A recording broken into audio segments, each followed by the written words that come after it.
বিপ্লব মানে জীবন দেয়া বসে থাকা নয়, সে কোনদিন আসবে না রে করো যদি ভয়। ঠিক কিনা? থেকে নিয়ে আজ পর্যন্ত কেউ বলতে পারবে না বালেগ হওয়ার পর আমার কোনো গুনাহ হয়নি, এটা কেউ বলতে পারবে না। তবে বাংলাদেশে আমরা একজন বুজুর্গকে দেখছি, যিনি নিজে বলছেন যে আমি কোনো গুনাহ করি নাই। দেখছেন আপনারা? আব্দুল লতিফ সিদ্দিকী নাম কিন্তু অনেক সুন্দর, কিন্তু নামেই তো কাজ হয় না। কি বলেন? সে তো আল্লাহ পাক আমাকে নেয়ামত দিয়েছেন, আমি নেয়ামতের শুকরিয়া করি, কিন্তু আমি আল্লাহর কাছে ক্ষমা চাই না। কেন? যে আমি তো কোনো গুনাহই করি নাই, ক্ষমা কেন যাব? শয়তান পর্যন্ত এর দেখলে আফসোস করে আর বলে আল্লাহ আমারে শয়তান না বানায়, তারে বানানো দরকার ছিল। এই টাইপের শয়তান থাকতে আর শয়তান লাগে না। মানুষ শয়তান থেকে আল্লাহ পাক পানা চাইতে বলছেন, মিনাল জিন্নাতি ওয়ান নাস। তার মানে মানুষের মধ্যেও কিছু শয়তান আছে কিনা? জিন্নাতেও শয়তান আছে, মানুষের মধ্যেও শয়তান আছে। এই শয়তান হলো আব্দুল লতিফ সিদ্দিকী। আমি নিজে গীবত নিয়ে আলোচনা করতেছি, গীবতের বিষয়ে আমি কথা বলবো চিন্তা করছি। এখন আমি নিজেই তার নাম ধরে গীবত করতেছি, এটা আপনাদের কাছে মনে হচ্ছে? বলবো পরে। আমি যে তার নাম ধরলাম, আপনাদের কাছে বললাম, এটা কি আসলেই গীবত না গীবত না, এটাও আলোচনা আসবে ইনশাআল্লাহ। নয়তো বলবেন যে উনি নিজেই আলোচনা করলো, উনি নিজেই সেই কথাগুলো বলে গেল। এই দুনিয়াতে বেঈমানদের গুনাহ একরকম, ইমানদারদের গুনাহ একরকম। বেঈমান যারা, এরা নারী নিয়া মদ নিয়া গুনাহ করে, এরা ফেন্সিডিল ইয়াবা গাঁজা নিয়া গুনাহ করে, এরা জনগণের টাকা চুরি করে গুনাহ করে, এরা আরেকজনের জমিতে গাছ ফুইতা দখল করে গুনাহ করে। এলাকায় আছে এক জায়গা 14 জনের কাছে বিক্রি করার গুনাহ করে, এক জায়গা একই ফ্ল্যাট 10 জনের কাছে বিক্রি করছে। ধান্দাবাজ। আপনারা মনে করছেন এক স্বৈরাচারীদেরকে বিদায় করেই পৃথিবী বাংলাদেশ শান্তি হবে? না, স্বৈরাচারী ইসলাম ছাড়া যারা আসবে তারাই করবে। কথা বিশ্বাস হয়? এক দলকে বিদায় করেছেন, ওরা তো ক্ষমতা পেয়ে চুরি করেছে, ডাকাতি করেছে, দুর্নীতি করেছে, চাঁদাবাজি করেছে। এখন যারা ক্ষমতা আসেও নাই, অনেকে তারাও চাঁদাবাজি শুরু করে দিচ্ছে। তার মানে ক্ষমতায় আসলে এরাও বা কি করবে? সুতরাং একটা কথা মাথায় নিয়ে যাবেন আজকে থেকে, আগামীর বাংলাদেশ সম্ভাবনাময় বাংলাদেশ হওয়ার সম্ভাবনা আছে। তবে কোরআন সুন্নাহর বাহিরে থেকে যাকে বসাবেন এরা সব চোরের দল, একটাও ভালো দলের লোক না। আপনি আজকে তার বিরোধিতা করেন, আগামীকাল আপনারও মাহফিলের অনুমতি দিবে না। যদিও এখন অনেকে এসে বলে যে আগে মাহফিলের অনুমতি পাইতাম না, আর এখন অনুমতি ছাড়াই হচ্ছে। আমি বলবো ভাই, আগেও বাধা ছিল, এখনো বাধা আছে, এখনো আছে। যারা ক্ষমতায় আসবে বা যারা ক্ষমতা আসার সম্ভাবনা আছে, এদের বিরুদ্ধে বলা শুরু করেন, দেখবেন এরাও আপনার বিরুদ্ধে দাঁড়ায় গেছে। এজন্য ইসলামী বিধান যদি থাকে, চোর চুরি করবে, ইসলাম বলে হাত কেটে দাও। তাহলে এই দল হোক ওই দল হোক, চুরি করবি তো হাত কাটা। এজন্য ইসলাম ছাড়া শান্তি কোনোদিন আশা করা যাবে। একদল ক্ষমতায় আসলে দালালি করে এক দেশের, আরেক দল ক্ষমতায় আসলে দালালি করবে আরেক দেশের। কিন্তু মুসলমান গোলামি করবে কার? আল্লাহ ছাড়া আপনি কারো গোলামি করে দুনিয়াতে শান্তি খুঁজবেন, কিয়ামত পর্যন্ত শান্তি আসবে না। কথা ঠিক কিনা যারা বলেন? যাদের হাতে যায় ক্ষমতা, দেশ যেন বাপের ভিটা, রাখতে চেয়ার শুরু করে বিদেশিদের পাচাটা। যাদের হাতে যায় ক্ষমতা, দেশ যেন বাপের ভিটা, রাখতে চেয়ার শুরু করে বিদেশিদের পাচাটা। বিদেশিদের কথা মতো চালায় ওরা নিজের দেশ, বিদেশিদের কথা মতো চালায় ওরা নিজের দেশ। দেখতে দেখতে গলে গেল আমার সোনার বাংলাদেশ। কথা ঠিক কিনা? একে একে শেষ করেছি, সবার দেখা হইল শেষ। দেখতে দেখতে গোল্লায় গেল আমার সোনার বাংলাদেশ। দেখতে দেখতে গোল্লায় গেল আমার সোনার, আমার সাথে দেখতে দেখতে গোল্লায় গেল, দেখতে দেখতে গোল্লায় গেল আমার সোনার। কেউ দিল না সবাই নিল, আমরা যে কলুর বলদ, সারা বছর নেয় না খবর, নির্বাচনে খুব দরদ।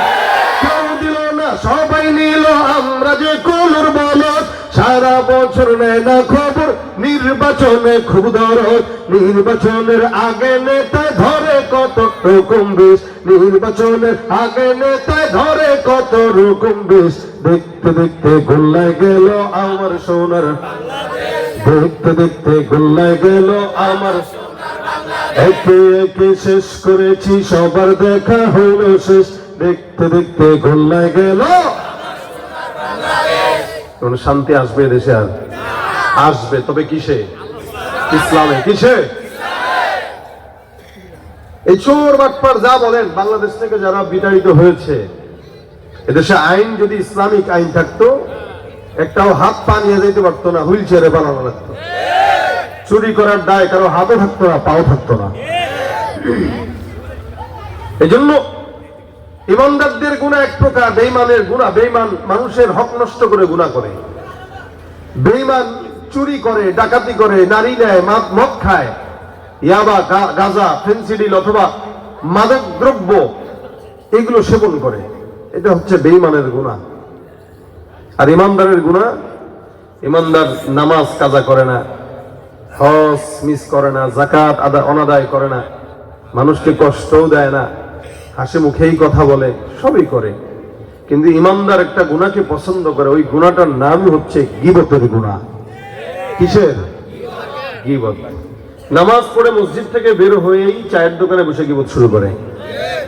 তালিম শুরু করতেছে, তালিম শেষ, বাস একসাথে 10 জন মিলা গীবত শুরু হয়ে গেছে। এমনকি আলোচক পর্যন্ত বয়ানের ময়দানে বসে বসে আরেকজনের গীবত করে। প্রত্যেকটা জায়গাতে, প্রত্যেকটা স্থানে গীবত চলছে এবং এটা মহামারী হয়ে গেছে। আপনার নামাজ, আপনার রোজা, আপনার অন্যান্য ইবাদত, এগুলো যখন আপনি করবেন না, তা আল্লাহ পাক ইয়াগফিরু লিমান ইয়াশা, আল্লাহ যাকে চায় মাফ করে দিতে পারে। এখানে আমরা নাফসান গুনাহ যারা করছি, যাকে চান আল্লাহ মাফ করে দিতে পারে। কিন্তু গীবতের গুনাহ আল্লাহ পাক মাফ করে না। কেন করে না? গীবতের গুনাহ নাফসান গুনাহ না, এটা হচ্ছে আরেক ব্যক্তির হক নষ্ট করার গুনাহ। আরো ক্লিয়ার বুঝবেন, রাসূল কারীম সাল্লাল্লাহু আলাইহি ওয়াসাল্লাম বলেন, আল গীবাতু আশাদ্দু মিনাজ জিনা। গীবত জিনার চাইতেও খারাপ, জিনার চাইতেও কঠিন, মারাত্মক। জিনা এটা কেউ করলো, সে নিজে গুনাহ করলো, এই গুনাহের কারণে আল্লাহ পাকের কাছে ক্ষমা যদি চায়, আল্লাহ যদি চান তো তাকে মাফ করতেও পারেন। কিন্তু গীবতের যে গুনাহ, এটা আল্লাহ মাফ করবে না। এই কারণে গীবত আপনি যারটা করলেন, যার নামে করলেন, এটা তার হক নষ্ট করার গুনাহ হইল। ওই বান্দা যতক্ষণ ক্ষমা না করবে ততক্ষণ আল্লাহও ক্ষমা করবে। তার মানে জিনার চাইতেও মারাত্মক গুনাহ কিসের নাম? গীবত। বলেন গীবত। এজন্য আল্লাহ পাক বলেন, ইয়া আইয়ুহাল্লাযীনা আমানু ইজতানিবু কাসীরাম মিনাজ যান, তোমরা ধারণা থেকে বাঁচো। এই ধারণা প্রশমিত হয়েই মানুষ গীবত করে। সিনেমা হলের সামনে দিয়ে একটা হুজুরকে আসতে দেখতেছে, আরে গেছে মোল্লায়, সিনেমায় গেছে রে, আঙ্গুই ইমাম সাহেব নি, চল মানুষরা জানাই এই হুজুরে যেন বাদ দেয়। অত হুজুর বাজার থেকে আইসা কোনো মতে শর্ট রাস্তার জন্য চিপা দিয়ে রয়েছে, এ ধারণা করছে। এই কারণে আল্লাহ বলেন, ইন্না বা'দাজ যান্নি ইসমুন, অধিকাংশ ধারণাই কি হয়? অপরাধ, গুনাহ, অন্যায়। আর মানুষ গীবত যখন করে তখন আরেকজনকে ছোট মনে করেই গীবত করে, নিজেকে বড় সাজার জন্য। চায়ের দোকানগুলো, মাশাআল্লাহ, এলাকার চায়ের দোকানগুলো সব এক একটা বিশাল বড় বড় সংসদ। এই সংসদ ভবনে বসে বসে স্পিকার থাকে চাওয়ালা, রুটি উঠানোর টাকা না থাকলেও 32 ইঞ্চি টিভি লাগানোর টাকা শয়তান তার ঠিকই ম্যানেজ করে দিছে। আর এই চায়ের দোকানগুলোতে পোলাপান না যেমন তেমন মুরব্বীরা সারাদিন বসে থাকে। কোন মুরব্বীরা বসে যেগুলো বাসা বাড়িতে কাম নাই, বউ দাম দেয় না, নাতি দাম দেয় না, মসজিদেও দাম পায় না, কই যাবে? তো চায়ের দোকানদারে নিজের সংসদ বানায় নেয়, বসে বসে মুহতামিম কি করলো, ইমাম কি করলো, বক্তা কি বললো, ওই হুজুর কি বললো, সারা দুনিয়ার মানুষের তলা খোঁচানি, অথচ নিজের তলায় দোষের অভাব নাই। এজন্য আল্লাহ পাক বলেন, ইয়া আইয়ুহাল্লাযীনা আমানু ইজতানিবু কাসীরাম মিনাজ যান, খবরদার বান্দা ধারণা থেকে বাঁচবা, ধারণা করে কেউ কাউকে কথা বলবা না। কারণ জমিনের মধ্যে অধিকাংশ মানুষ যে ধারণা করে, এই ধারণাগুলা অন্যায়, অপরাধ, এই ধারণা খারাপ। জমিনের মধ্যে কোনো বান্দা যদি আরেক বান্দার ভালো চায়, সে যেন গীবত না করে, তাকে সংশোধনের নিয়তে বলে। মানুষ তার জবানের হেফাজত করা, এটা অনেক বড় ইবাদত। নবী করিম সাল্লাল্লাহু আলাইহি ওয়াসাল্লাম হাদিসের মধ্যে বলেন, মান সাকাতা নাজা। কেউ যদি নিজের জবানটাকে চুপ রাখে, কথা কম বলে, আল্লাহর নবী বলেন যে বান্দা যত কথা কম বলবে, ওই বান্দা আল্লাহর তাকে তত বড় নিরাপদ থাকবে। এই জমিনের মধ্যে যে যত বেশি নিরাপদ থাকতে চায়, ওই বান্দা যেন তত বেশি তার জবানের হেফাজত করে। নবী করিম সাল্লাল্লাহু আলাইহি সাল্লামের কাছে এক সাহাবী আসলেন, ডাক দিয়া বলেন, ইয়া রাসূলুল্লাহ, আমাকে আপনি একটু নাজাতের রাস্তা বাতলা দেন। পয়গম্বর, আমাকে এমন কথা বলেন, এমন আমল দেন যে আমলের কারণে আল্লাহ পাক আমাকে নাজাত দিবেন। খুব বুঝবেন সাহাবী কি চাইলো, বলে নাজাত চাইলো। আল্লাহর নবী ডাক দিয়া কয়, তুমি তোমার নাজাত যদি পেতে যাও দুনিয়াতে এবং আখিরাতে, তাহলে আমলিক আলাইকা লিসানাক। হে সাহাবী, তুমি তোমার জবানের হেফাজত করো, কারণ যেই বান্দা জবানের যত হেফাজত করবে, আল্লাহ পাকের কাছে ওই বান্দা তত বেশি নিরাপদ থাকবে। কিসের হেফাজত? ভাই জোরে বলেন, কিসের হেফাজত? সিদ্দিক আকবর আবু বকর রাদিয়াল্লাহু তাআলার নাম শুনছেন তো আপনারা? ইসলামের কত নম্বর খলিফা? হ্যাঁ, প্রথম। পহেলা খলিফা আবু বকর সিদ্দিক। উনি একদিন জিহ্বাটা বের করলেন, এরকম করে টান দিয়ে, একবার নিচে না, আরেকবার উপরে না, একবার ডানে না, আরেকবার বামে না, বারবার জিহ্বাটাকে ধরে ধরে টান দেয়। কিছু সাহাবী দেখে দেখে ডাক দিয়া কয়, আবু বকর, ব্যাপারটা বুঝলাম না, জিহ্বাটাকে বারবার মুখ থেকে বের করে টান দেন আর ব্যথা দেন, কারণ কি? ব্যথা পান না আপনি? দেখেন সাহাবা আজমাইনদের ইমানের হালত কি। আবু বকর সিদ্দিক ডাক দিয়া কয়, সাহাবী, আমি আমার জবানটাকে বারবার টান দেয়া এদিক নেই সেদিক নেই, কারণ হলো এই দুনিয়ার জমিনে যত মানুষকে বিপদের মধ্যে পড়তে দেখলাম, প্রত্যেকটা মানুষ লাঞ্ছিত হওয়ার এক নম্বর কারণ হলো তার জবান। জবান দিয়ে উল্টা পাল্টা কথা বলছে তো বেঈমান হয়ে গেছে, জবান দিয়ে উল্টা পাল্টা কথা বলছে তো বউ তালাক হয়ে যায়, ঠিক না? খালি জিহ্বা দিয়ে কইছে তালাক, শেষ। রাগের মাথায় তো কইছে হুজুর, হ্যাঁ বড় রাগের মাথার খুশির মাথায় কর। কেউ যদি বউরে আদর করে আই লাভ ইউ জান, তালাক। কেউ তালাক হইব নি? কি করেন আপনারা?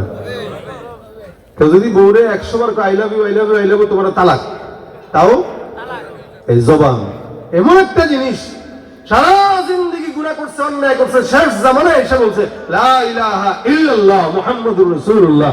ও আল্লাহ নবী বলেন, আল ইসলামু ইয়ানহাদিমু মা কানা ক্বাবলা। সারা জিন্দেগির সব গুনাহ একটা জবানের স্বীকারোক্তি দিয়ে আল্লাহ পাক মাফ করে দিয়েছেন। এই জন্য আবু বকর সিদ্দিক ডাক দিয়া বলেন, এই জীবন দিয়া, এই জীবনের মধ্যে দুনিয়ার মধ্যে যত বান্দাকে দেখলাম, প্রত্যেকটা বান্দা তার জবানের কারণে বিপদে পড়লো। যার জবানের ঠিক নাই, তার সম্মানের ঠিক নাই। এই কারণে নবী করিম সাল্লাল্লাহু আলাইহি ওয়াসাল্লাম অন্য হাদিসের মধ্যে বর্ণনা করেন, নবী বলেন, তুমি তোমার দুইটা জিনিসের গ্যারান্টি দাও, আমি আল্লাহ নবী তোমাকে জান্নাতের গ্যারান্টি দিয়ে দিব। সুবহানাল্লাহ। আল্লাহ নবী ডাক দিয়া বলেন, এক নম্বর, তুমি আমাকে গ্যারান্টি দাও, তোমার দুই রানের মাঝখানে যে লজ্জাস্থান আছে, লজ্জাস্থানের গ্যারান্টি তুমি আমাকে দিবা। দুই নাম্বার, দুই জলের মাঝখানে যে জিহ্বা আছে, জিহ্বার গ্যারান্টি তুমি আমাকে দিবা। নবী ডাক দিয়া বলেন, যার লজ্জাস্থানের গ্যারান্টি আছে আর জিহ্বার গ্যারান্টি আছে, অর্থাৎ লজ্জাস্থানকে অন্য কোনো জায়গায় ব্যয় করে নাই, বিবি ছাড়া, হালাল জায়গা ছাড়া, আর জিহ্বাকে গীবত, শেখায়েত, পরনিন্দা, প্রতিহিংসা, মিথ্যা থেকে হেফাজত করে। নবী বলেন, যেই বান্দা আমাকে দুইটা জিনিসের গ্যারান্টি দেয়, আমি নবী ওই বান্দাকে জান্নাতের গ্যারান্টি দিলাম।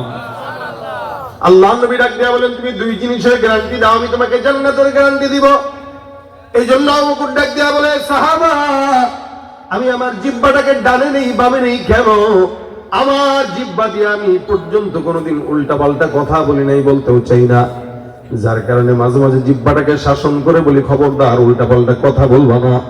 কারণ উল্টা পাল্টা কথা যারা বলে তাদের সম্মানও থাকে না, এমনকি কখনো ক্ষমতাও থাকে না। কি বুঝেন নাই মনে হয় কথাটা? জবান দিয়া খালি বলছে রাজাকারকে দিব, ক্ষমতার 40 মিনিটের টাইমে বেঁধে নিয়ে গেছে, কি ঠিক না? যদি জবান দিয়ে বলতো, এই কথা না বলতো, ক্ষমতা যাওয়ার সম্ভাবনা ছিল না। আল্লাহ কয় তোর ক্ষমতা যাওয়া দরকার, বহুদিন ছিল, এতদিন থাকলে মুশকিল। এই কারণে আমি তোর জবান দিয়ে ঠাস করে বের করে দিয়েছি একটা শব্দ। তো জবানের শব্দ উল্টা পাল্টা হয়ে গেছে, তো ক্ষমতার গদি আর ক্ষমতায় থাকে নাই, ওপারে পালায় চলে গেছে। এটা হইল জবানের হেফাজত না থাকার একটা কুফল। যার জবানের গ্যারান্টি নেই তার ক্ষমতার গ্যারান্টি থাকে না, জবানের গ্যারান্টি নেই ইমানের গ্যারান্টি থাকে না, জবানের গ্যারান্টি নেই সম্মানের গ্যারান্টি থাকে না। এই জন্য রাসূল বলেন যে যত বেশি চুপ থাকবে ও তত বেশি বুদ্ধিমান, ও তত বেশি নাজাত পাবে। সুবহানাল্লাহ। চুপ থাকা এটা বুদ্ধিমানের আলামত, আর বটবট বটবট করা, সারাদিন পড়র পড়র পড়র পড়র, এগুলো হলো মূর্খতার আলামত। এক জায়গায় বসলে দেখবেন 10 জন মানুষের ভিতরে একটা থাকে পড়র পড়র করে বলা, ওর তলা হাত দিয়া দেখবেন ওর ভিতরে কলস খালি, ও বাজে বেশি। আর যে বুদ্ধিমান এ খালি শুনে, হ্যাঁ একবার হ্যাঁ দেখে, এবার দেখে হ্যাঁ বুঝছি। আর যদি বলেন আপনি কিছু বলেন, কি বলবো, সব তো আপনারাই বলছেন, আমার বলার নেই। বুদ্ধিমান কথা বলে না, আর বোকা ও কথা বলে মানুষকে জানান দেয় আমি কিন্তু সব বুঝি, এই সব বুঝি মনে করে সে পড়র পড়র করে বেশি। এই জন্য রাসূল বলেন তুমি নাজাত পেতে চাও তো আমলিক আলাইকা লিসানাক, খবরদার কারো গীবত শিকায়ত করবে না। আমার আল্লাহ ডাক দিয়া বলেন ওয়ালা ইয়াগতাব বা'দুকুম বা'দা, একে অপরের গীবত করবে না। গীবতটা মানে কি? আল্লাহ পাক রব্বুল আলামিন বলেন আইয়ুহিব্বু আহাদুকুম আইয়াকুলা লাহমা আখিহি মাইতা ফাকারিহতুমু। আল্লাহ পাক ডাক দিয়া বলেন তোমাদেরকে যদি তোমাদের মৃত ভাইয়ের গোশত দেওয়া হয় তোমরা খাবা? বলে না না, তোমরা এটাকে অপছন্দ করবা। ঠিক তেমনি ভাবে কেউ যদি গীবত করে শিকায়াত করে, সে যেন তার আপন মৃত ভাইয়ের মরা ভাইয়ের গোশত খাইল। নাউযুবিল্লাহি মিন যালিক, কত বড় কথা। এই জন্য আল্লাহ পাক রব্বুল আলামিন বলেন খবরদার কেউ কাউকে ছোট মনে করবা না, খারাপ ভাবে ডাকবা না। ইয়া আইয়ুহাল্লাযীনা আমানু লা ইয়াসখার কওমুম মিন কওমিন আসা আইয়াকুনু খায়রাম মিনহুম ওয়ালা নিসাউম মিন নিসাইন আসা আইয়াকুননা খায়রাম মিনহুম।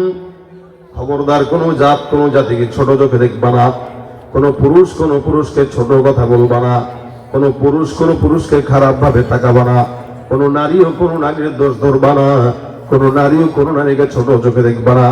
একই ঘরের মধ্যে আপন দুই ভাইয়ের বউ থাকে, এক বউ আরেক বউরে দেখতেই পারে না, আছে না নাই? এই এক বউ আরেক বউরে দেখতে পারে না, যার কারণে স্বামীর সঙ্গে সারাদিন অমুক এই করছে তমুক এই করছে। মেয়েদের ভিতরে অনেক বেশি একজন আরেকজনকে ছোট চোখে দেখা আল্লাহ পাক রব্বুল আলামিন নিষেধ করলেন। আল্লাহ পাক নিষেধ করে ডাক দিয়া বলে হে পুরুষরা, হে নারীরা, শুনে রাখো, তোমরা যাকে ছোট চোখে দেখতেছো, যাকে তোমরা অন্যায় ভাবে দেখতেছো, যাকে তোমরা ছোট মন মানসিকতার মনে করতেছো, হতে পারে যাকে ছোট চোখে দেখলা আল্লাহর দরবারে ওই বান্দার দাম বেশি, তোমার দাম নাই, ঠিক কিনা? আসা ইয়াকুনু খায়রাম মিনহুম, হতে পারে তারা তোমাদের চাইতে উত্তম। ওয়ালা নিসাউম মিন নিসাইন আসা ইয়াকুননা খায়রাম মিনহুম। হে নারীরা খবরদার, এক নারী আরেক নারীকে খারাপ বলবা না, হতে পারে আল্লাহর দরবারে তারা উত্তম, তোমাদের দাম নাই। ওয়ালা তালমিজু আনফুসাকুম ওয়ালা তানাবাজু বিল আলকাব, মনে রাখবা একজন আরেক দলকে ইলজাম দিবা না, মিথ্যা অপবাদ দিবা না, তহমত দিবা না, এবং কি কাউকে কেউ খারাপ নামে ডাকবা না। আমাদের দেশের যুবকেরা দেখবেন নাম না দিয়া অন্য কোনো নামে ডাকে। এক বন্ধু আরেক বন্ধুকে ভিন্ন নামে ডাকতে আছে না? এরে পাতলু এদিকে আছে না? তার মানে যে আছে বলতেছে কেউ ডাকে নাকি আপনারা? আবার খবরদার, এটা হাসির কথা না। আল্লাহ পাক বলেন ওয়ালা তানাবাজু বিল আলকাব, তোমরা লকব দিয়ে কেউ কাউকে ডাকবা না, নাম ছাড়া। মা বাবা যেই নাম রেখেছে ওই নামেই ডাকবা। তবে হ্যাঁ, তুমি যাকে ডাকতেছো সে যদি এটা পছন্দ করে তাহলে সমস্যা নাই। যেমন আমি আমার বন্ধুকে একটা নামে ডাকলে সে খুশি হয়, যেমন স্বামীরা তাদের বিবিকে ডাক দেয়। বিবির নাম মনে করেন একটা, এখন এই বিবির নাম না ধরে ডাকা সে বিবিরে ময়না পাখি বলে ডাক দেয়, অথবা অন্য সোনা পাখি বলে ডাক দেয় না? এটা কিন্তু আবার যুবকেরা প্রেমিকের দিকে নিয়েন না। আমাদের দেশের যুবকেরা এই সমস্ত কাম অকামগুলো বেশি ঘটায়। আর এখন তো ইন্টারনেটের জামানা, এক একজনের মোটামুটি আলহামদুলিল্লাহ 1 ডজন 2 ডজন আছে। ঠিক ঠিক ঠিক বেশি করেন না, কারণ যে ঠিক কইতেছে এর মনে হয় থাকতে পারে। তবে বাস্তবতা এটাই তো না। যুবকদের কথা বলবো কি, 50-55 বছরের মুরব্বী পর্যন্ত পরকিয়া করে ফেলে যায়। কারণ আছে, মার্কেটে যাবেন, নারীদের চলাফেরা বেশি না কম? নারীদের উলঙ্গপনা বেহায়াপনা বাড়ছে যতদিন থেকে, ঠিক তখন থেকে সমাজের পরকীয়া আর জেনা বিচার বেড়ে গেছে। আর এই সমস্ত মা বোনদেরকে ঘর থেকে বের করার জন্য একদল লুচ্চা বদমাশরা এরা সবসময় চেষ্টা করে। শিয়াল যেরকম মুরগির স্বাধীনতা চায়, বিড়াল যেরকম মাছের স্বাধীনতা চায়, এদেশের লুচ্চা বদমাশ গুলো নারীদের স্বাধীনতা চায়। অথচ নারীদেরকে ইসলাম স্বাধীনতা সবচেয়ে বেশি দিয়েছে, আর ওরা স্লোগান দেয় সমান অধিকারের। কিসের সমান অধিকার? আরে ইসলাম নারীকে সমান অধিকার কেন দিবে? ইসলাম তো নারীকে সর্বোচ্চ স্বাধীনতা দেয়, সর্বোচ্চ অধিকার দেয়। এটা নারীরাও বুঝে না যে আমাদেরকে এরা পথের পণ্য বানানোর জন্য পায়তারা করতেছে না, নারীদের বোঝার মতো জ্ঞান নেই। তো ভাইরা আমার, তো সমাজের ভিতরে কোনো নারীকে যেন ছোট মনে না করে, এটা আল্লাহ পাকের আদেশ। এবং কেউ যেন কাউকে লকব ছাড়া না রাখে। একটা মানুষ যাচ্ছে, তাকে মোটা বলছেন, এটাও একটা গীবত। এটাও কি? আপনি বলবেন ওমা কয় কি, মোটা মানুষে মোটা বলবো না তো কি বলবো? আপনি তার সামনে যা বলেন তো সে খেপবে না? এই মোটা একটা মানুষ মনে করে হুন্ডার পিছনে পড়ছে, আপনি বলেন দেখ যায় রে। মুফাসসির ইকরাম গীবতের অনেকগুলো সংজ্ঞা উল্লেখ করছেন। গীবত শুধু জবান দিয়েই হয় না, চক্ষু দিয়েও হয়। কিভাবে? মোটা যাচ্ছে, আপনি খালি পাশের তারে ঠেলা দিয়ে করে, হ্যাঁ দেখছো, এই যে দেখাইলেন, এটাও গীবত। ফেসবুকে একজন আরেকজনের বিরুদ্ধে লেখালেখি করা, এটাও গীবত। কি করা? এটা কি গীবত? 3 প্রকার। গীবত 3 ভাবে হয়, 3টা নাম হাসান বসরি এটাকে লিখছেন। 1 নম্বর গীবত মানে একটা অপরাধ একটা মানুষের ভিতরে আছে, ওইটা আপনি তার অগোচরে ওইটা নিয়ে আলোচনা করা, এটা কি গীবত। 2 নম্বর ইফক বলা হয় যেটা শুনবেন ওইটাই বলবেন। দোস্ত শুনছো কই? এলাকার চায়ের মোড়ের দোকানে হুঁস নেই, চায়ের দোকানে শুনুস নাই। কি বললো? ও চায়ের দোকান হইল তথ্য সংগ্রহকারী, ওখান থেকে তথ্য সংগ্রহ হয়েছে। এই যে যেটা শুনছে ওটাই বলছে। রাসূল বলেন কাফা বিল মারই কাযিবান আন ইউহাদ্দিসা বিকুল্লি মা সামিআ। মিথ্যাবাদী হবার জন্য এতটুকুই যথেষ্ট, সে যেটা শুনে ওটাই বলে, এটাকে ইফক বলে। 3 নম্বর বুহতান, অর্থাৎ অপবাদ দেওয়া, মানে আপনার ভিতরে এটা নাই কিন্তু আপনার নামে চাপায় দিচ্ছে। আমাদের দেশে মনে করেন চাপায় দিয়া মামলা দেয়, আছে না? এই ছেলে জঙ্গি না, সন্ত্রাস না, তার সন্ত্রাস বইয়া চালায় দিছে, চালায় দেন। এই ছেলে মাদক ব্যবসায়ী না, তার পকেটের ভিতরে এমনি একটা ঢুকাই দিয়া বাস চালান দিয়া দিছে। অপবাদ, মারাত্মক অন্যায় এগুলো। এবং কেউ কাউকে নাম ধরে ডাকা, এটাও গীবত। সুতরাং আম্মা যারা আয়েশা রাদিয়াল্লাহু তাআলা থেকে একটা হাদিস বর্ণিত আছে, শুনেন। হযরত রাসূল সাল্লাল্লাহু আলাইহি ওয়াসাল্লামের একজন বিবি ছিলেন, নাম সাফিয়া। আম্মা যারা আয়েশা একবার ঘরে ঢুকছেন, সাফিয়াও ঘরে ঢুকছেন, দুজন বিবি, তার মানে সতীন। কি সতীন? এবার সতীনরে দেখতে পারে না। যদিও রাসূল সাল্লাল্লাহু আলাইহি ওয়াসাল্লামের বিবিদের বেলায় এগুলো ছিল না, কিন্তু তারা প্রতিযোগিতা লাগতো যে তার চেয়ে আমি বেশি ভালোবাসবো, ভালোবাসার প্রতিযোগিতা লাগতো। তো আম্মা জান আয়েশা রাদিয়াল্লাহু তাআলা আনহা তাদের দেখে বলতেছেন, ইয়া রাসূলুল্লাহ সাফিয়াতু হাকাযা হাকাযা। সাফিয়া রাদিয়াল্লাহু তাআলা একটু মোটা ছিলেন দেখতে। আম্মা জান আয়েশা কয়, সাফিয়া তো এরকম এরকম মোটা মোটা। নবী আমার ডাক দিয়ে বলে, হে আয়েশা, তুমি সাফিয়ার অগোচরে সাফিয়াকে মোটা বললা, তুমি কি জানো তোমার এই গুনাহটা কত মারাত্মক গুনাহ? তোমার এই কথার গন্ধ যদি সমুদ্রের পানির মধ্যে নিক্ষেপ করা হতো, সমুদ্রের পানি দুর্গন্ধ হয়ে যেত, তোমার কথার দুর্গন্ধ কোনোদিন শেষ হতো না। আম্মা জান আয়েশা রাদিয়াল্লাহু তাআলা ডাক দিয়ে বলেন, ইয়া রাসূলুল্লাহ, আমি তো তাকে গীবত করার জন্য বলি নাই, আমি এমনি বললাম। নবী ডাক দিয়ে বলেন, হ্যাঁ, গীবত করার জন্য বলা দরকার নাই। একটা মানুষের কোনো খারাপ দিক নিয়ে তার অগোচরে বর্ণনা করাটার নাম হলো গীবত। নবী করিম অন্য হাদিসে বর্ণনা করেন, একটা লোক জান্নাতের ঠিকানা পেয়ে আল্লাহর দরবারে কিয়ামতের ময়দানে জান্নাতি হয়ে গেছে। আমার আল্লাহ ডাক দিয়ে বলে, বান্দা যাও, জান্নাতের সার্টিফিকেট দিলাম, ঢুকে জান্নাতে ঢুকে যাও। এই বান্দা জান্নাতের কাঠ নিয়ে জান্নাতে ঢুকবে। ঢুকতে যাবে, এমন সময় পিছন থেকে একজন বান্দা ওই আল্লাহর বান্দার কাছে এসে ডাক দেয়া বলবে, ভাই আমি তোমার কাছে একটু পাওনাদার আছি, তোমার কাছে আমার কিছু পাওনা আছে, জান্নাতে যাবার আগে বান্দা আমার পাওনাগুলো আমাকে একটু দিয়ে যাও। নিশ্চিত যে বান্দা জান্নাতি হবে, ওই বান্দা বলবে, আল্লাহ আমি তো জান্নাতে ঢুকেই যাচ্ছিলাম, মালিক এই বান্দা আবার কি চায়? দুইজন বান্দার মাঝখানে কথা হবে। বান্দা ডাক দেয়া কবে, ভাই তোমার তো জান্নাতের ঠিকানা হয়ে গেছে, তুমি জান্নাতে দৌড় দিতেছো, আমি তো 20টা নেকির জন্য জান্নাতে যেতে পারতেছি না, আটকায় গেছি, সুতরাং তুমি আমাকে 20টা নেকি দাও, আমি জান্নাতে যেতে চাই। 20টা নেকি কোন জায়গা থেকে দেবো? আমার তো জান্নাতে যাওয়ার রাস্তা এই হয়ে গেছে, যদি 20টা নেকি দেই কম হয়ে যাবে। ওই 20টা নেকির কারণে আল্লাহর কাছে বান্দা বলবে, মালিক আমার কাছে তো নেকি নাই, যেটা আছে এটা দিয়ে তো জান্নাতে যাচ্ছি, আল্লাহ এই বান্দাটা আমার কাছে নেকি চায়। আল্লাহ কেন চায় আমি জানি না। বান্দা ডাক দেয়া করবে, তুমি জানো না এলাকার মধ্যে আমার নামে গীবত করে করে মানুষের কাছে আমার সম্মান নষ্ট করেছো, যেদিন আমার সম্মান নষ্ট করলে আমি সবর করলাম, দুনিয়ার কোনো মানুষকে বলি নাই, আল্লাহকে বলছি, মালিক এই সবরের বিনিময়ে তুমি আমাকে জান্নাতের নিয়ামত গুলা দিও। আজকে তুমি জান্নাতি হয়ে গেছো, আমার তো 20টা নেকির কারণে আমি জান্নাতে যেতে পারতেছি না, যতক্ষণ পর্যন্ত 20টা নেকি না দিবা ততক্ষণ আমি তোমাকে মাফ করব না। এই নিশ্চিত জান্নাতি বান্দা ডাক দিয়া বলবে, আল্লাহ আমাকে তো জান্নাতের মেহমান বানিয়ে দিয়েছো, মালিক এই বিষয়টা সমাধান করে দাও। আমার আল্লাহ ডাক দিয়া বলবে, এই ইমানদার মুমিন সবকিছু ক্ষমা করে আমি আল্লাহ তোমাকে জান্নাতের সার্টিফিকেট দিয়া দিলাম, তুমি জান্নাতে ঢুকবা, কিন্তু তোমার কাছ থেকে একজন মানুষ 20টা নেকি পাও না, গীবতের কারণে, তার হক নষ্ট করার কারণে আমি আল্লাহ আমার সমস্ত হক তোমাকে মাফ করলাম। এই বান্দা যতক্ষণ তার হক মাফ না করবে ততক্ষণ তুমি জান্নাতে ঢুকতে পারবা না।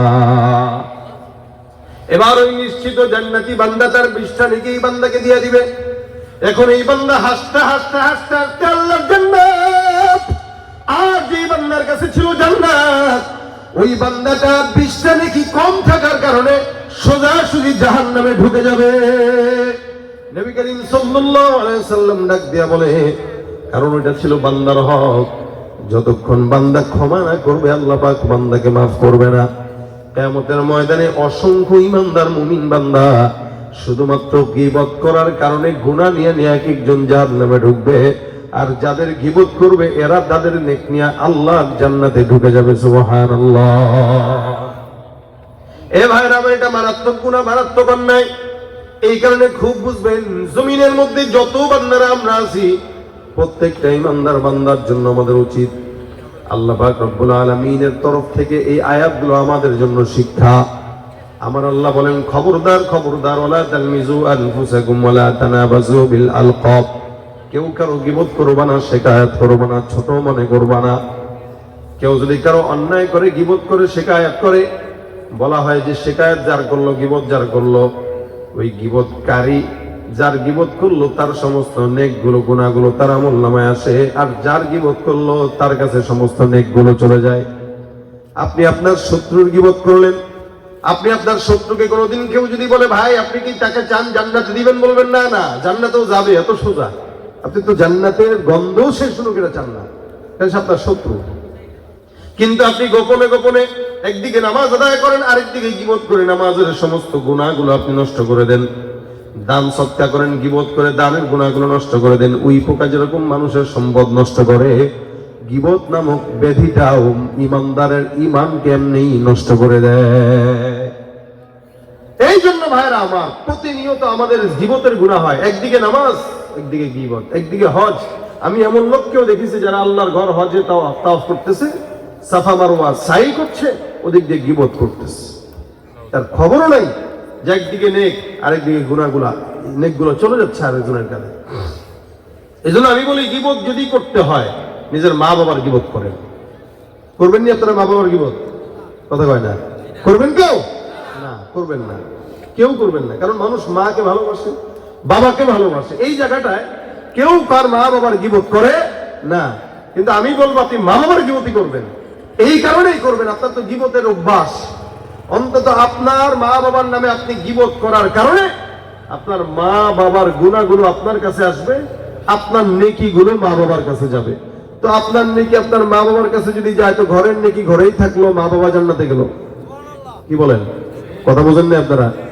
অযথা কক্সবাজার থাকে যে লোক, এই লোকটা জান্নাতে পাঠায় লাভ কি?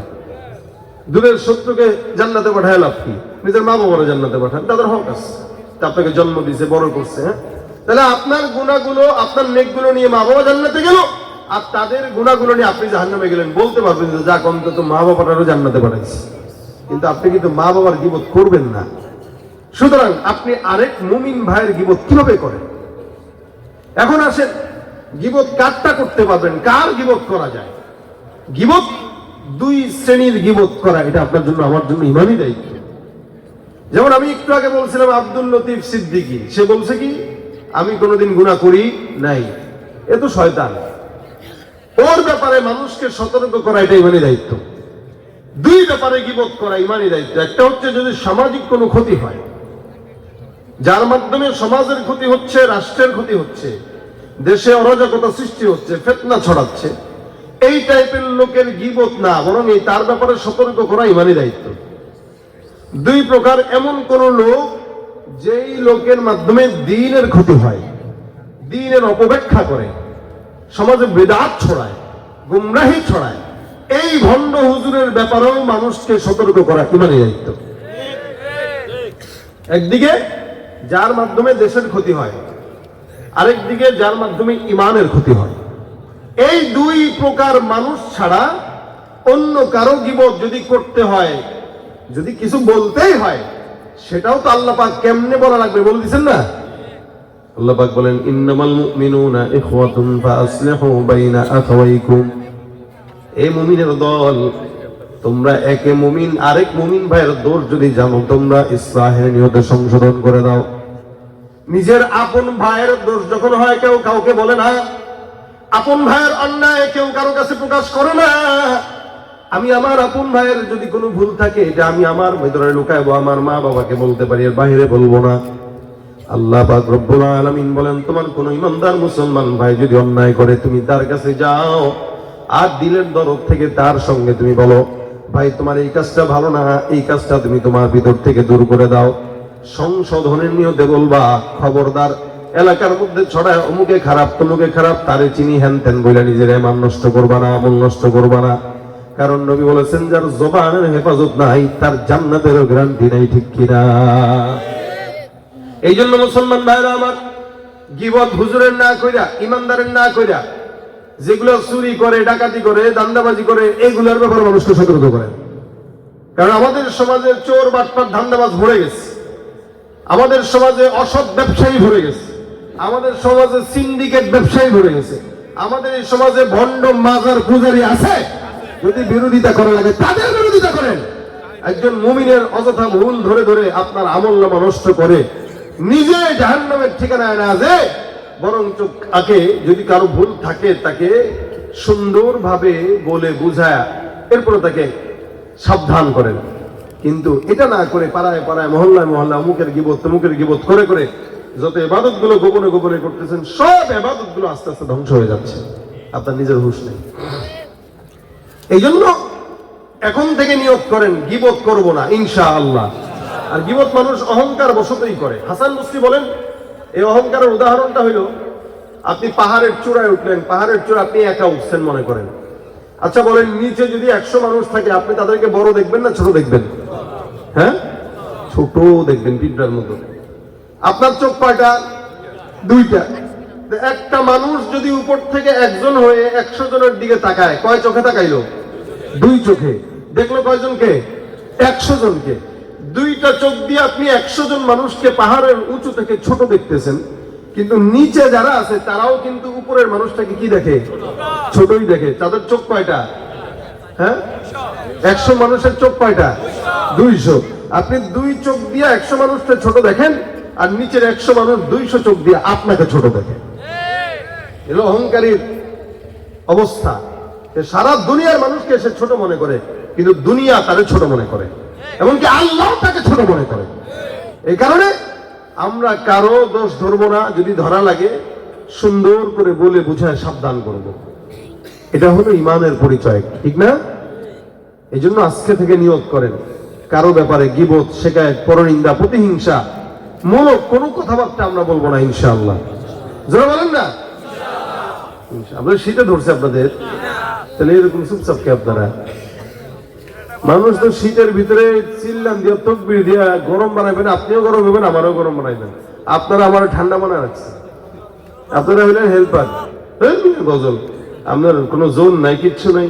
আপনি এতক্ষণ বয়ে রয়েছে, আপনি দাঁড়ান, তকবির দেন একটা, দেখি গলার জোর কত।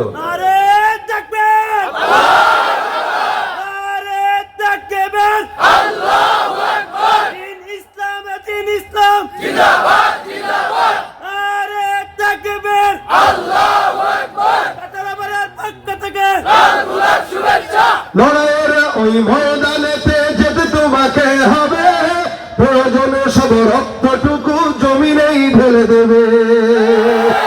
লড়াইয়ের ওই ময়দানেতে যেতে তোমাকে হবে, প্রয়োজনে সব রক্তটুকু জমিনেই ঢেলে দেবে। তবুও তোমায় লড়তেই হবে, মানিবে না পরাজয়। তবুও তোমায় লড়তেই হবে, মানিবে না পরাজয়। বিপ্লব মানে জীবন দেয়া বসে থাকা নয়, সে কোনদিন আসবে না রে, করো যদি ভয়। আসবে বিজয় রক্ত আর জীবনের বিনিময়, আসবে বিজয় রক্ত আর জীবনের বিনিময়। বিপ্লব মানে জীবন দেয়া বসে থাকা নয়, সে কোনদিন আসবে না রে, করো যদি ভয়। শাসনের নামে কেউ বা পিছছে মেহনতি জনতারে, ইমানের উপর আঘাত ওরা হারিছে বারে বারে। শাসনের নামে কেউ বা পিছছে মেহনতি জনতারে, ইমানের উপর আঘাত ওরা হারিছে বারে বারে।